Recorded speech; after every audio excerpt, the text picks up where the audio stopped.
बड़ा नीक लागेलू समीज सालवार में बड़ा नीक लागेलू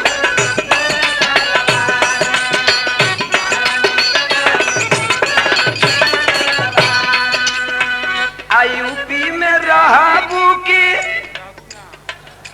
यूपी में रहबू की चलबू बिहार में बड़ा नीक लागेलू समीज सालवार में बड़ा नीक लागेलू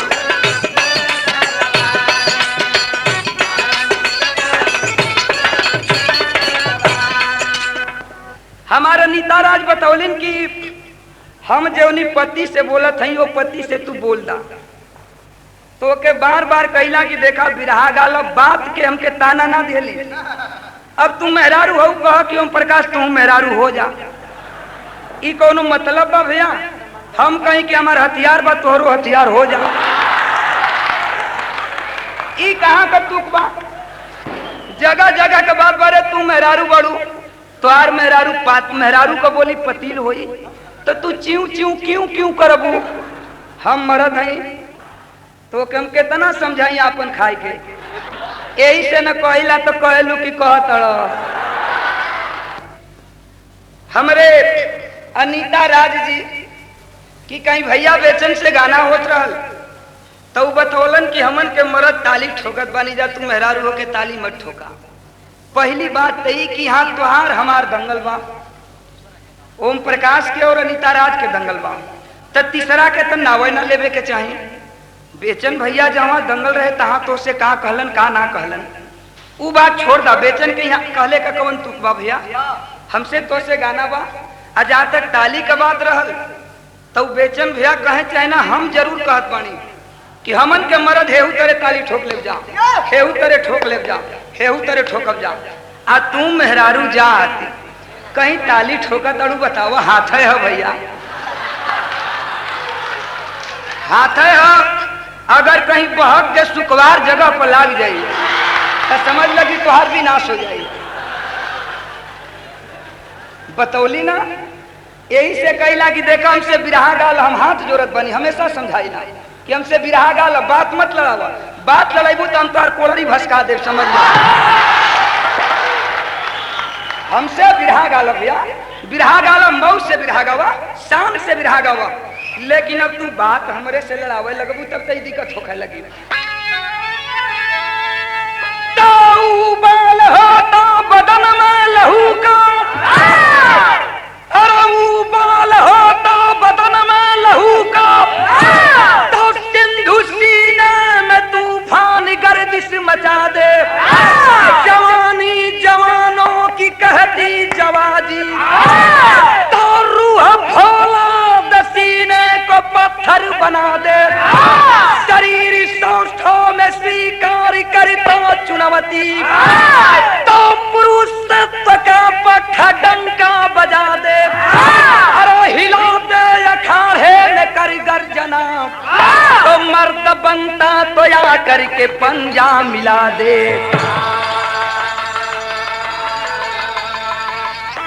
कि जवानी जंग में और जवानी जंग में जवानी जंग में 16 बरसती है सिकंजे में जंग में 16 बरसती है सिकंजे में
कश्मीर की घाटी, गुलाम रसूल का पट्टा, शागिर्दों में था तानी, शागिर्दों में था तानी, था नाम निरंजन आलाप, रामों का हिंदुस्तानी, बजरंग बदन का सुरमा, काकारी याद मदमाती, काकारी याद मदमाती, फरमान पढ़ा डगलस का, सुनदूनी हो गई छाती, सुनदूनी हो गई छाती, आक्रोश जोश में जलता, नारी संवेदा चंदनी, डगलस को सबक सिखाने जब पहुंच गया हेलन,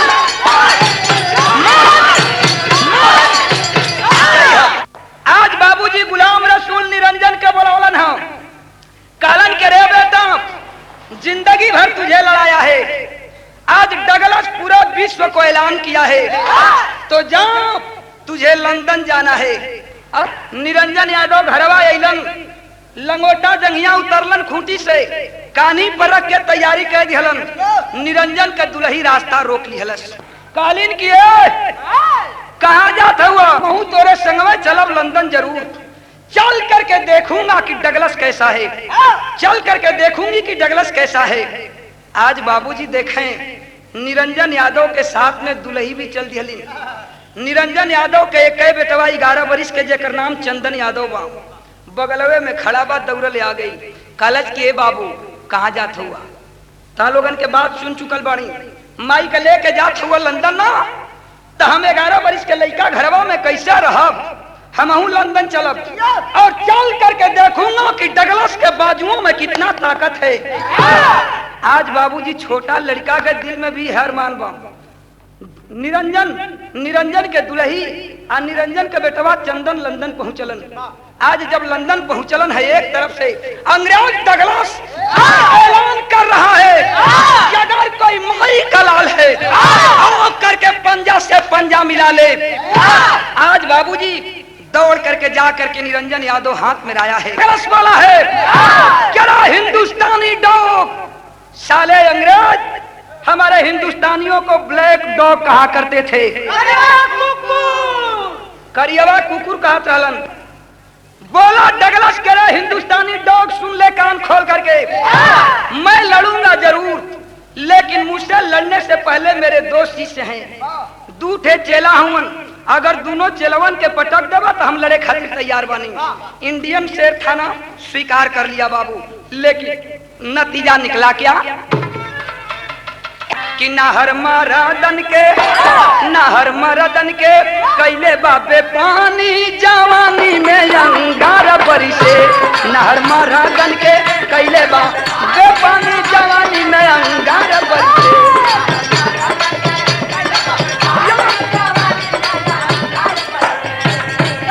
अरे दुई जोड़ा मार के मचवले बरागरा,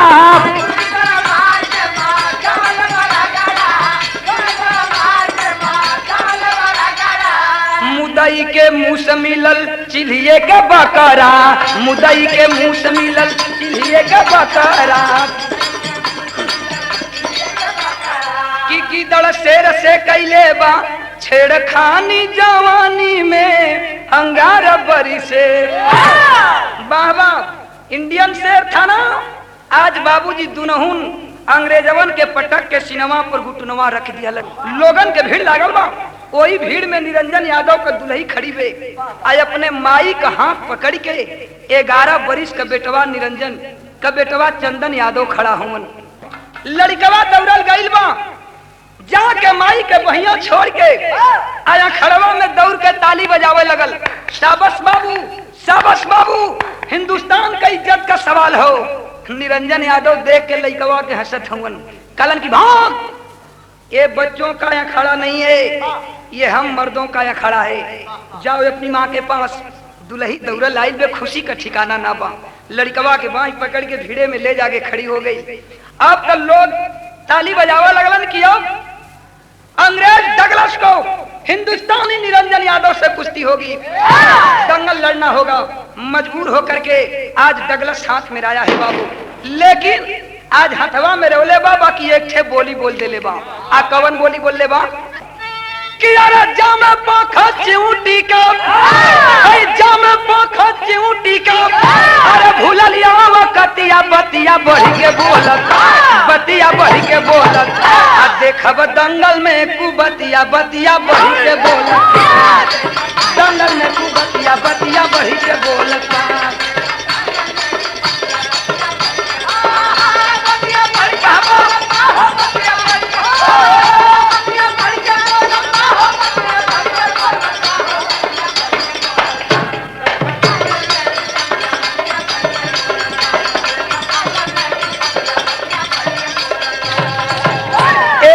पुष्पहार के साथ साथ 20 रुपए का पुरस्कार हमारे प्रिय साथी भैया की ओर से।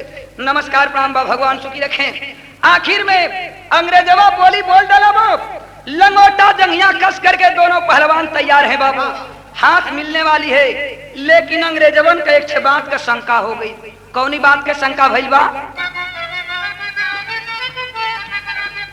यही बतिया के शंका हो गई कि शंका अंग्रेजवन के मन में समाइल बाप,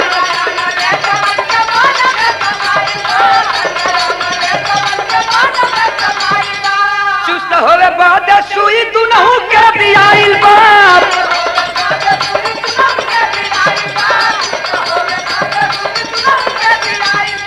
कि अरे भिनला जहारा देखी, अब भिनला जहारा देखी पागल भई मतिया बतिया बढ़ के बोलत, बतिया बढ़ के बोलत, आ देखी के रोवे अवरतिया बतिया बढ़ी के बोलत बा। बात तनी समझला। अंग्रेजों को शंका हो गई कि हमारे 2 अंग्रेजन के इंडियन ये पटक दिया है, कहीं अगर तीसरा में डगलस के पटक दी तब तो अंग्रेजवन के नाक कट जाएगी, हमन के अंग्रेजों की नाक कट जाएगी। बाबूजी देखें अंग्रेज साला गद्दार गद्दारी कर ही दिए। दोनों पहलवान का हाथ मिलने वाला है, तब तक एक डॉक्टर हाथों में इंजेक्शन लेकर के पहुंचा है, सुई लेकर के पहुंचा है। जा करके बोला कि अबे निरंजन, मैं सुई देने के लिए आया हूं, इंजेक्शन देने के लिए आया हूं।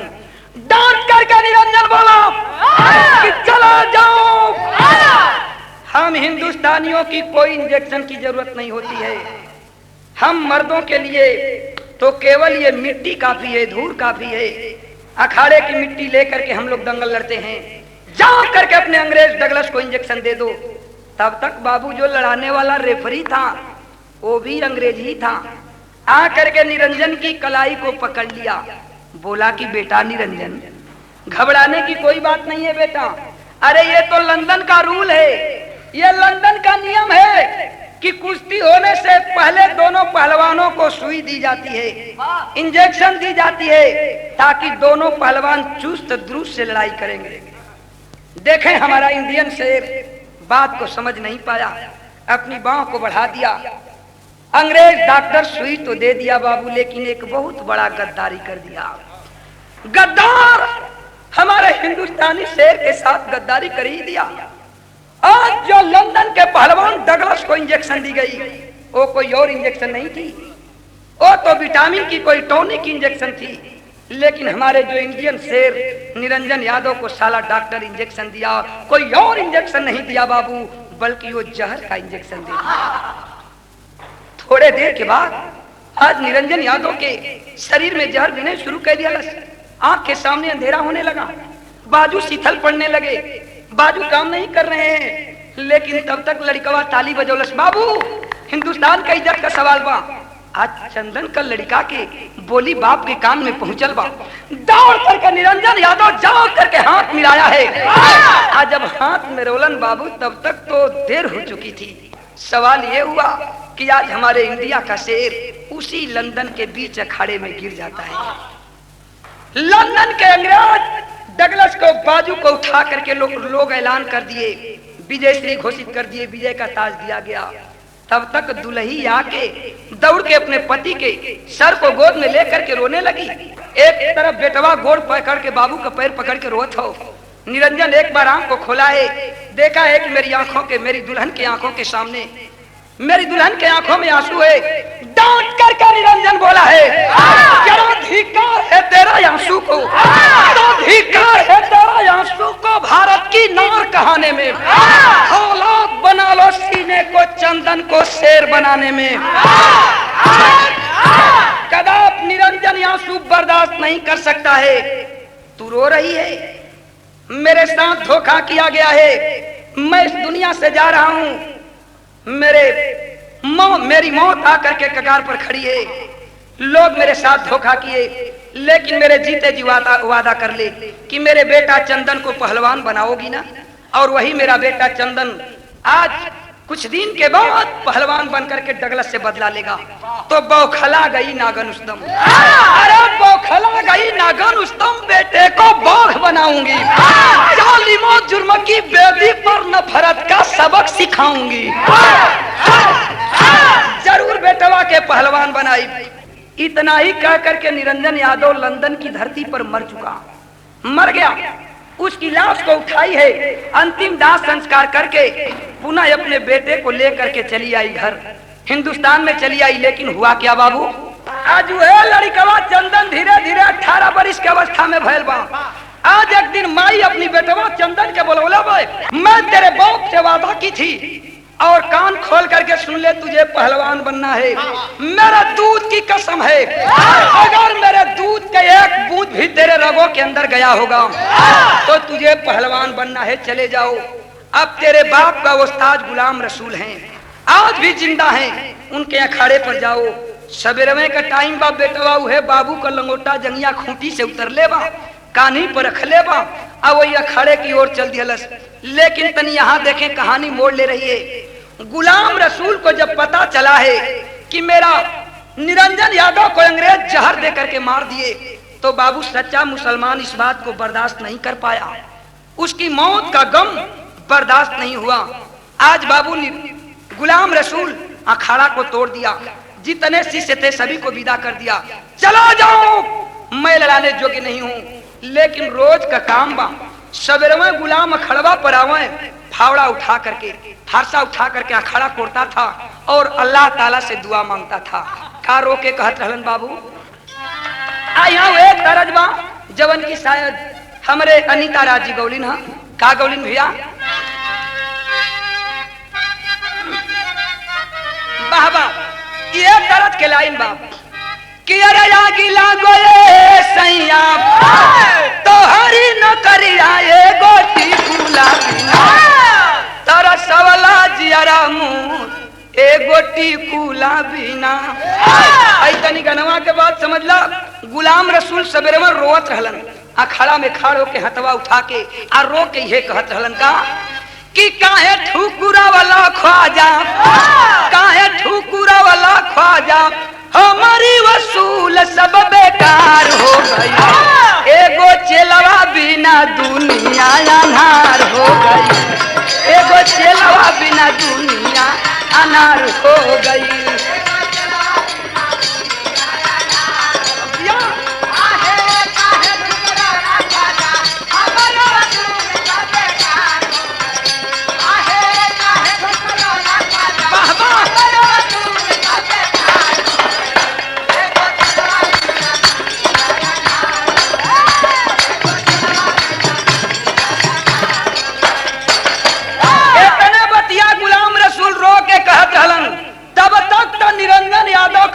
चंदन यादव लंगोटा जहिया लेके पहुंचल बा, ए भैया जाके गुलाम रसूल के देखले बा, दूर से लंगोटा जहिया अखाड़े में फेंकले बा।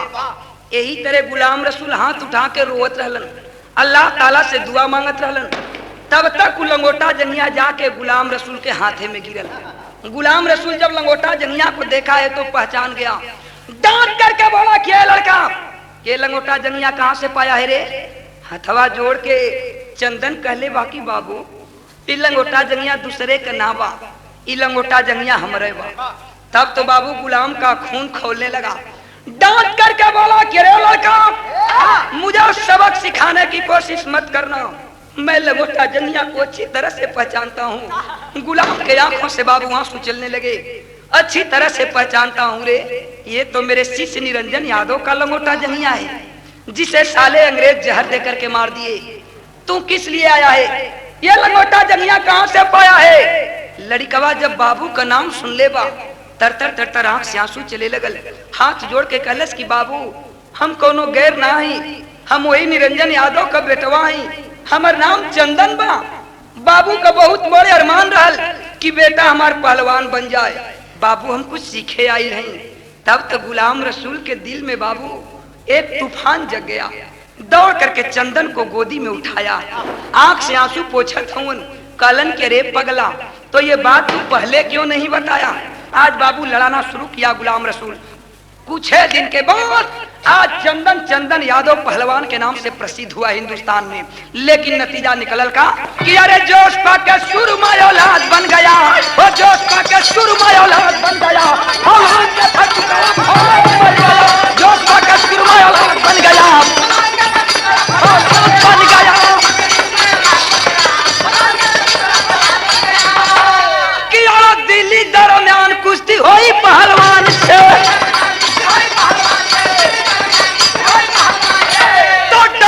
चुनौती दिया कोटल मैदान से। अरे सुना बागी बीरावा जुझार बन गया, सुना बागी बीरावा जुझार बन गया, जुझार बन गया।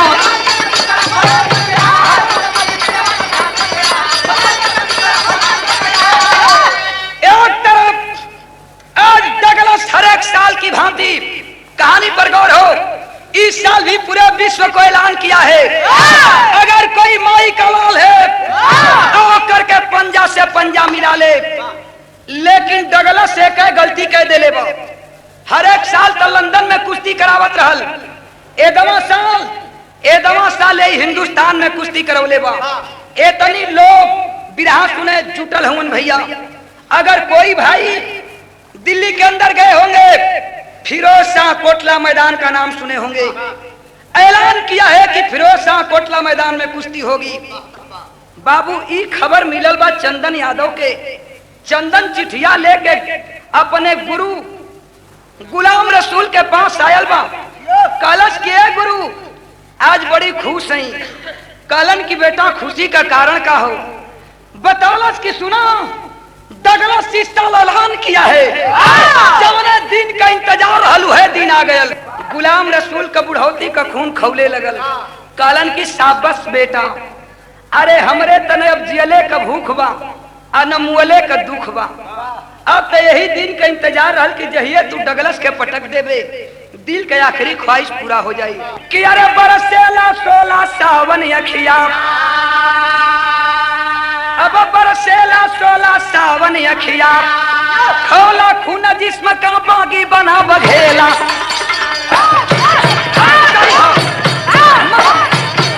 आज बाबूजी चंदन के माई आज चंदन के उस्ताद गुलाम रसूल तीनों दिल्ली में पहुंचलन हम। डांट के चंदन कलश के रे माई चल आज देख लिए कि तोरे सिंदूर का बैरी का कैसे पटकत है। आज माई के आंख से तर तर लोर चले लगल। हथवा जोड़ के कलश की ना बेटा, हम तो तोरे बाबू से वादा कैले रहली रे, तोरे बाप से वादा कैली कि जब तक हमार बेटा डगलस के पटकी ना कदाप डगलस के हम सूरत ना देखब। आज बेटा तू जो हमरे दूध का कसम बा, मेरा आशीर्वाद तेरा साथ है, तू डगलस के पटक करके मेरे सामने आना। लड़कवा कलश की अच्छा तो तू हो बाबू से वादा कैले रहलू। चला दिल्ली के एक होटल में माई के ठरौले बा, गेस्ट हाउस में ठरौले बा। बाबू अपने गुलाम रसूल के लेके पहुंचल बा फिरोज शाह कोटला मैदान में। डांट करके चंदन यादव आवाज दिया है कि अरे माई के आँखी आंसू बाबू के चितवा धधके, अब बाबू के चितवा धधके। अरे पंजा मिला के मारे, पंजा मिला के मारे, पैरी के धाव हल्के, पंजा मिला के पैरी के धाव हल्के। अरे 16 धाके तनवा चंदन, 16 धाके तनवा चंदन, सब चंदन के समनवा चंदन, चंदन के समनवा चंदन। अमाई का दूधवा कैसा मारी हल अरे मारा बाधा तर का खानवा या भाभी सही हम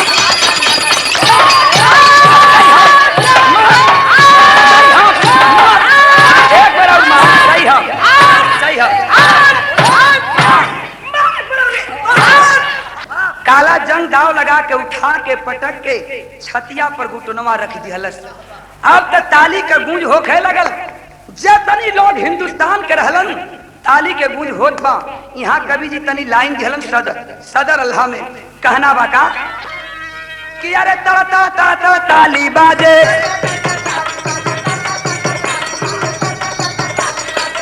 अरे ता ता ता ता ताली बाजे बना बढ़ेला वीर जवान गूंजता जय हो शहीद में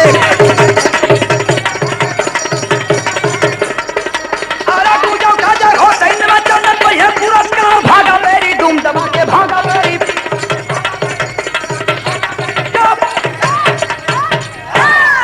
इतनी लोग उतावला हो गईलन कि चंदन के जाके गोदी में उठा लिहलन। यह तो जीव के काल हो गई। आज जब चंदन के गोदी में उठौलन इतने में डगलस के मौका मिलल बा। डगलस इज्जत बचा करके अपनी गाड़ी में बैठा बाबू भग चला। भगते भगते गाड़ी में बैठ करके होटल की ओर भग रहा है। लेकिन हवा हिंदुस्तान के लोग कुछ वहां से दौड़लन अलन चंदन के माई की यहाँ आके कहलन के रे माई यहाँ तू बैठल हऊ वह तार बेटवा आज डगलस के पटक के सीना पर घुटना रखले रहल। विजय का ताज लिया है। कवन माई पागल ना हो जाई। जेवनी भेष में माई बे वही भेष में अखाड़े की ओर दौड़ल बे। गाने के लास्ट पॉइंट है। गाना के लास्ट पॉइंट पर इतने में पूरा गाना का निचोड़ बा कि लोहवा से लोहवा लेके काटी देला लोहवा ये भैया लोहवा से लोहवा लेके काटी देला लोहवा ये भैया बसवा के बड़ी बासा बनला जहान सुनली जब माई अपने बेटा के खबरिया ये बाबू सुनली जब माई अपने बेटा के खबरिया ये बाबू दवड़ी अखड़ावा की ओरिया रे सुजान करवा से आवत रहले डगलस बाई मनवा ये भैया करवा से आवत रहले डगलस बाई मनवा ये भैया धक्का लगाई दिया पपी बदकार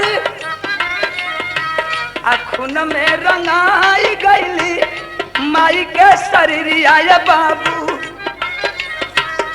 खून में रंगाई गईली माई के शरीरिया ये बाबू काफिला में आवत रहल चंदन सरदार वही रास्ता पकड़ करके अंग्रेज डगलस अपनी गाड़ी में बैठ करके होटल की ओर जा रहा है। एक बार डगलस की नजर पड़ी है। ड्राइवर से बोला कि अबे ड्राइवर ये कौन औरत आ रही है रे। ड्राइवर पहचान जाता है। बोला कि हाँ साहब वही औरत है जिसके पति को आप भैया भैया भैया जिसके पति को आप लंदन में पटके थे जिसका बेटा आज आपको हिंदुस्तान में पटका है। गाड़ी की इतनी तेज रफ्तार किया कि जानबूझ करके चंदन की मां को कुचल करके आगे निकल पड़ा। चंदन की मां बीच रोड पर गिर जाती है। सर फट गए। लहूलुहान बीच रोड पर पड़ी है। बार बार बेटे की सूरत आंखों के सामने नाच रही है। लेकिन बाबू यही सोचते सोचते सर से इतना खून निकल चुका था कि माँ इस दुनिया को छोड़ करके चल बसी। माँ की लाश बीच रोड पर पड़ी है। चंदन आज पूरा हिंदुस्तानियों के साथ विजय का ताज लेकर के माई से मिलने के लिए आ रहा है। बगल में गुलाम रसूल बाबू नाचता हुआ झूमता हुआ आ रहा है। लोगन के भीड़ देखलन। चंदन कहलन कि भैया कैसी भीड़ लगी है। लोग बताए कि भैया चंदन, यहाँ तो तेरी माँ की लाश पड़ी है। बाबू कवन बेटवा का पत्थर का करेजा पानी ना बन जाई। जवन बेटा अपने माई से मुलाकात करे जात हो खे आ ओकर माई का लाश पड़ल हो खे, आखिर वो बेटा पागल काहे ना बनी। दौड़ के बेटवा चंदन माई का लाश गोद में उठा लेलन, माई के सामने रो के कहलन कि माई उहे माई न रहलू कि बाबू के मर गईला के बाद नून रोटी खा के जिंदगी बिता लेलू, लेकिन बेटवा के दूध बादाम पिस्ता पियावत रहलू। गुलाम बगल में तैश में आ करके बोला है कि कौन ऐसी हरकत किया है। लोग बतलाए कि जानबूझ करके अंग्रेज साला डगलस इसकी माँ की एक्सीडेंट किया है। आज बाबू गुलाम का बुढ़ौती का खून खौल उठा, डांट करके बोला कि अरे चंदन कान खोल करके सुन ले, जिंदगी भर तेरे बाप को लड़ाया था, जिंदगी भर तुझे लड़ाया हूँ, आज तेरा गुरु तुझसे गुरु दक्षिणा मांग रहा है। गुरु गुरु दक्षिणा में डगलस की मौत मांग रहा है, अगर देना है तो दे दे। आज बाबूजी देखें वहीं से चंदन यादव दौड़ा है। अब वहीं तब मम्मा डगलस जाके अपनी होटल में गाड़ी से उतर के कपड़ा खोले के तैयारी करत रहलन, गर्दनिया के टाई ढीला करत रहे। अंग्रेजवा एगो गर्दनिया में फंसरी लगावत रहलन, गर्दन के टाई ढीला करत रहलन। जाके कलरिया पकड़ के चंदन 4 फैट मरले बा, मार करके पटक करके सीने पर घुटना दे दिया। लेकिन वो अंग्रेज था न डगलस, कंबर में रिवाल्वर लटकाया था। तब तक चंदन यादव की नजर पड़ गई, खींच लिया रिवाल्वर को, सटा दिया सीने से, डांट करके बोला कि अरे साला गद्दार कुत्ता कमीना, कान खोल करके सुन ले, मैं उस देश का वासी हूँ जिस देश में गंगा बहती है, जिस धरती पर भैया भगत सिंह पैदा हुए थे, जहाँ पर उधम सिंह पैदा हुए थे। इनकलाब इनकलाब, भारत माता की, भारत माता की, कई के ठाई ठाई ठाई 3 गोली चलौले बा, मम्मा के थुथुनवा लटक गई। अंततः गतवा हमारा हिंदुस्तानी शेर, इंडियन शेर चंदन यादव अंग्रेजों के हाथ से पकड़ा जाता है। लेकिन कभी कोई अंतिम प्रमाण में कहना पड़ा कि अरे गूंजे जाए घोष पावे अभिनंदन, चमके भारत का लीला रवा पे चंदन चंदन।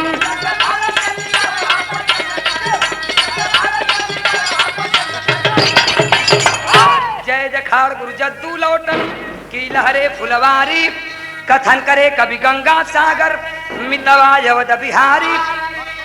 अरे बरसेला 16 सावन अखिया, यादव ओम प्रकाश कुर्बान वतन पर चोला, बरसेला 16 सावन अखिया।